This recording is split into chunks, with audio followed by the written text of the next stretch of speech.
Hello friends, welcome back to the Dork side. We are here in my driveway because today we're doing the very first oil change on this Honda CB500X.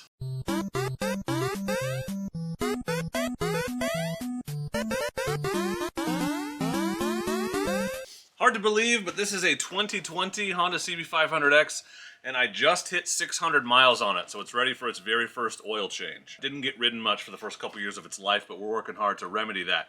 So I just wanted to walk you through the process if A, you have a CB500X of your own, or B, I get a lot of questions about basic maintenance and how to do it, and so I just kind of want to walk you through the oil change process in general, because this one's very easy and very straightforward, and so hopefully you can get some ideas for how to approach it on your own motorcycle if that's not something you've done before. You should not be paying a dealership to do your oil changes. They charge way too much, it's ridiculous. The best option, in my opinion, is to go to Rocky Mountain ATV MC, use their oil change kit finder. You just put in your bike, and it will spit out a price, and you pay for it, and it'll send you everything you need to do the oil change. Oil, crush washers if you need them, gaskets if you need them, new oil filter, and even a funnel. So let me show you what I've got for this job. It's pretty easy, pretty simple, and then we'll get started. So to change the oil in a Honda CB500X, you need a drain pan, a 12mm socket or a wrench. I like to use a funnel, it's not required. You need an oil filter. I actually got this one at Walmart. I still recommend the Rocky Mountain kits, but I already had the oil, so I just went and bought the filter. And then you need 3 quarts, actually it's 2.7 liters of GN4 Honda oil, or whatever oil you want to run. I like to run conventional for the first oil change and then switch to synthetic after that, but there are as many opinions about oil as there are about motorcycles, so you do you. As long as it says Jasso MA on the back, you're fine. Serendipitously, one of these is already open, and it has exactly 0.7 liters of oil in it from a previous oil change, so I don't even have to measure. I'm just going to pour these 3 in. And you may want an oil filter wrench. I'm really hoping I don't need one, because if it's on that tight, we have problems. First step in any oil change is to start the bike and let it run just for a little bit. You don't want the engine to get hot because you're going to have your hands down there, but you do want the oil to warm up a little, and that way it'll drain more completely.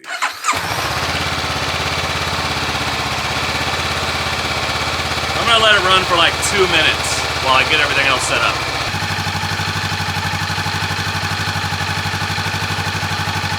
One thing to consider about the 500X specifically is the location of the oil filter. 1, just make sure that if these header pipes get hot at all, you're not touching them when you take it off.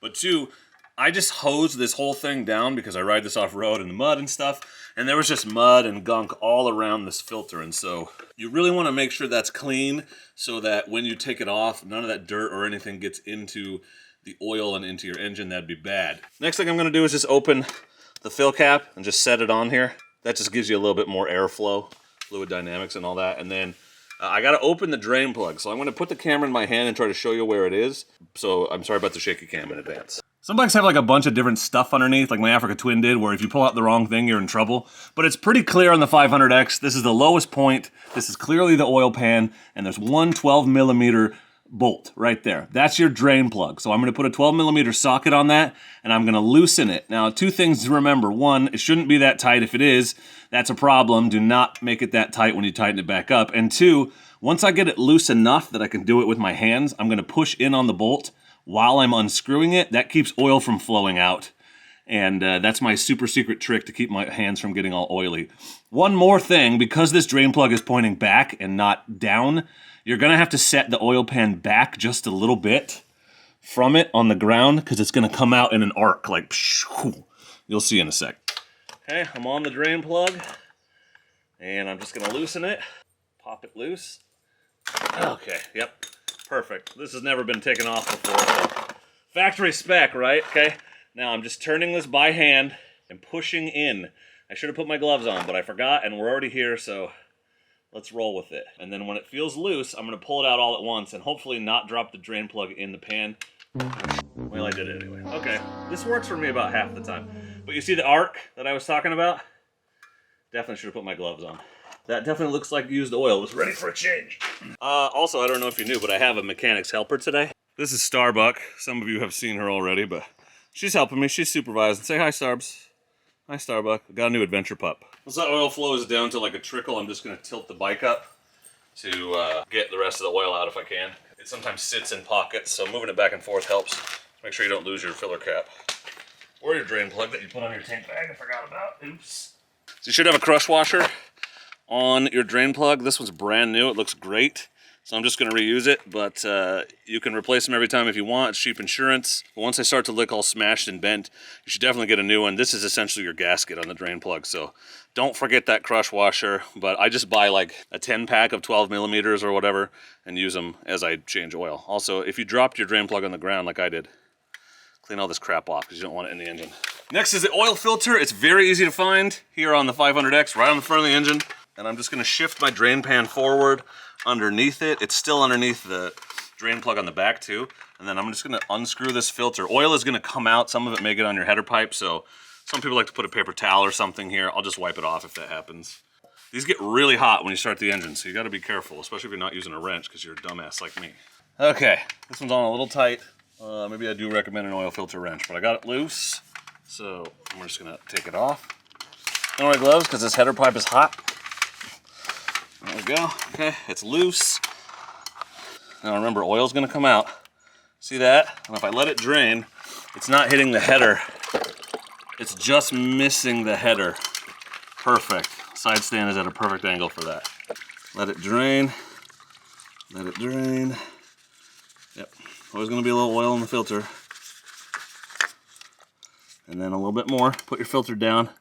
Your filter's going to keep draining, so make sure you hold it above. Let it drain into your drain pan. And also, just where the filter mounts, there's going to be a little oil coming out.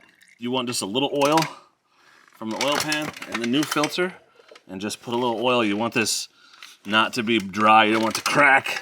So just put a little oil around the rim of the new filter. Some people will go as far as to fill this up with oil before they stick it in there because oil starvation. I don't usually do that, but you can if you want to because it just makes a big mess when you're trying to put it on full of oil. But it should go right on where the old one was. Okay, and then you want to snug it up, like until it's snug. That's what snugging it up means. And then I'm going to give it another quarter turn. You do not want to over tighten these. Just tight enough that you know it won't rattle loose while you're riding. Okay, yeah. So that's as far as I can get it with my hand. I feel good about that, which means I can also take it off with my hand. Now, we're going to put the drain plug back in, fill her back up with oil. Make sure your drain plug is clean. Make sure your crush washer is good. You just put the drain plug back where it was. Very simple. This should be giving you zero resistance. So if it's not going in very, very, very easily, you got it cross-threaded and you need to pull it out. A trick is to turn it backwards and let it pop into the threads and then tighten it down. But this should be one of the bolts that goes in easiest. You also do not want to over-tighten this. So torque spec is like 20 foot-pounds, I think, on this, something close to that. I always just do a quarter turn pass hand tight. Never had any problems.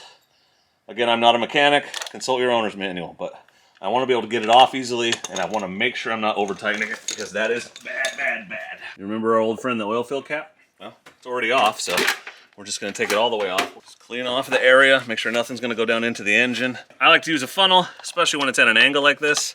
Just makes life easier. If you want to be like bullseye, trying to hit the target perfectly on a sideways oil fill spout, hey, that's up to you. And then shockingly, what you do is you pour the oil in. 2.7 liters. Don't pour too fast because it will leak out and you'll have to find more oil and clean up a big mess. Honda, of course, recommends only their oil. I just had some, but again, I'm in the oil is oil camp, as long as it says this on the back, MA. I feel pretty good about it. Okay, there's one. I'm going to keep these. This is a part no one ever shows when I do an oil change. I'm keeping these quart jugs because I'm going to pour the old oil back into them because I have exactly the right amount. Chewbacca is also here supervising, so I have a lot of help today. You're actually supposed to pour it this way, technically. Sorry, Dad. You taught me, I know. Once your oil's in, just put your fill cap back on. Don't forget this. Your oil will go shooting out all over the place if you do. I know someone who did that. McLovin. Now I just start it up, let it run for a little bit. You may get a little smoke if you spilled oil anywhere. That's normal. But what we're going to pay attention to while it's running is just looking for any leaks around the drain plug or the filter, just to make sure that those are nice and tight. And just let the oil cycle through the engine, then we'll check it and make sure we got the right amount. The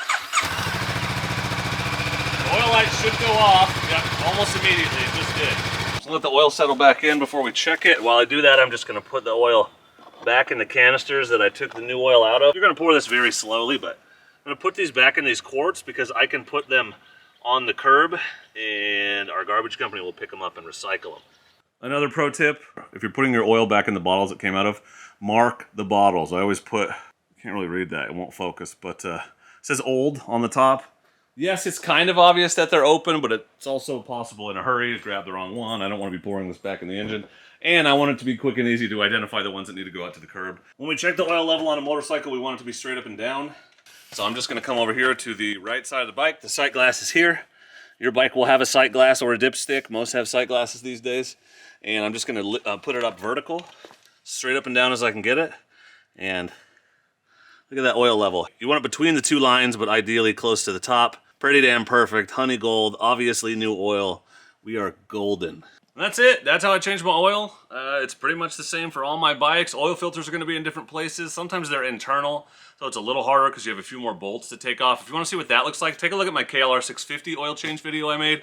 It had an internal oil filter, so you can see kind of what that looks like. But this is a job that anyone can do, as long as you're careful. Make sure you put in the right amount of oil.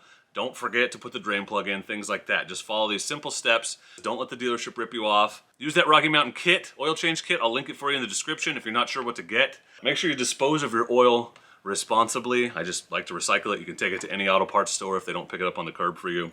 But that's it. So if you have questions, leave them in the comments. If you have tips and tricks for oil changes, please leave those in the comments for other people to learn from. And I super appreciate you watching. If you're a new rider, just getting started at, say, new off-road riding, new adventure bike, new dual sport rider, check out my tips and tricks for new dual sport and adventure riders playlist. I'll link that for you. And don't forget to subscribe if you haven't, because I'm the dork on the road and I want to be your internet riding buddy, and I'm better than your regular riding buddies because I come with a mute button. Thank you for watching, and as always, please do not forget to be excellent to each other. Thank you. Excellent! Chewy, can you say thank you? You seem so stressed, bro. Starbucks stressed too. Thanks for your help, everyone. Team effort. Much appreciated.